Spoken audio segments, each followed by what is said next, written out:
जे शिष्य होते ना त्यांनी ओळखलं होतं हा परमेश्वर स्वर्गातला आहे जो धरतीवरती शरीर धारण करून आलेला आहे. हालेलुया. आजही लोक त्याला ओळखण्यासाठी तयार नाहीयेत आणि त्या काळामध्ये पण लोक ओळखण्यासाठी तयार नव्हते. आजही लोक पापामध्ये अडकलेले आहेत, त्या काळामध्ये पण लोक पापामध्येच अडकले होते. आजही जग वेगळ्या दिशेने चाललेलं आहे. आजही विश्वासणारा त्या दिशेने चाललेला आहे जे खरे येशूला ओळखतात. ओळखायचंच आहे तर येशूला ओळखा, पास्टरांना ओळखू नका. Praise the Lord. मी खरं सांगतो तुम्हाला, ओळखायचं आहे तर येशूला ओळखा.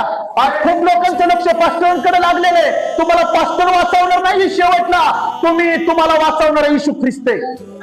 आणि खऱ्या पास्टर लोकांनी जर देवाचे खरे सेवक असतील तर त्यांनी मंडळीची ओळख प्रभू येशू सोबत करावी. हालेलुया. जर तो पास्टर स्वतःची ओळख लोकांना करून देत आहे तर परमेश्वर त्याची झडती घेणार. प्रभू परमेश्वर त्याची झडती घेणार. हालेलुया. आज लोकांना